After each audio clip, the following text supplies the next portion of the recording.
tutorial, we'll be looking at setting up the Fruity vocoder in one of your tracks. A vocoder can be used for a myriad of applications, not least of which is the classic speaking synth effect. The basis of the theory behind vocoding is the idea that the sonic character of one sound source, the modulator, be used to modulate another sound source called the carrier. In the speaking synth effect, this will translate as the voice being the modulator used to impose the voice character onto a synth sound character. So to run the vocoder in FLStudio, you'll need two sound sources each assigned to their own channel in the mixer and then panned to opposite sides of the stereo spectrum. By default, the modulator is panned to the left and the carrier is panned to the right. In this example, we will put a drum beat into a Fruity Slicer plugin, and then set its target output to track 3 in the mixer and pan it hard left. Then we will insert a SimSynth plugin, set its target output to track 4, and pan it hard right. Next, we need to insert a vocoder plugin, and we will put this into one of the channel inserts of track 5.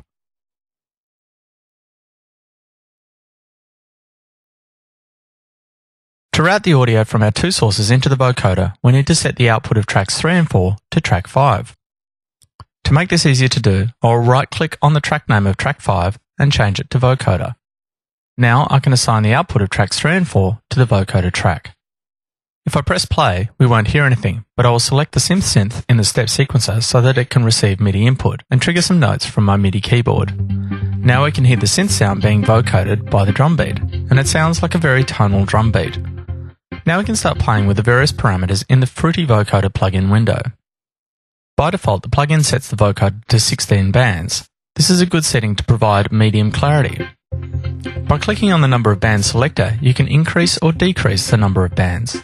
The less bands, the more basic the vocoder sound, and coincidentally, the more vintage. The more bands, the more detail from the modulator will be passed on to the carrier sound. With more bands, however, comes a corresponding increase in CPU usage. For now, we'll just leave it at 16. At the top of the vocoder window are parameters that relate to filtering of the modulator signal before it is vocoded. The format slider affects the tone of the sound. A good analogy to explain formats is shown when you hear two notes of the same pitch, one sung by a man and the other sung by a woman. Despite the notes being the same pitch, it is the formats in the sound that indicate the gender of the singer. The min and max knobs together act as a bandpass filter to limit the frequencies of the modulator that are actually used. The scale knob alters the emphasis on the frequencies used to modulate. The further to the left the knob is turned, the more lower frequencies are emphasized, and vice versa to the right. The BW knob stands for bandwidth and controls the actual bandwidth of each vocoder filter band. The lower this is set, the more metallic the sound, while higher or wider bandwidth values yield a softer sound. You really are the best judge for working out the best setting for this. The envelope section controls the attack and decay for the envelope follower. The envelope follower controls the fade in and out times of the frequency bands tracked through the modulator.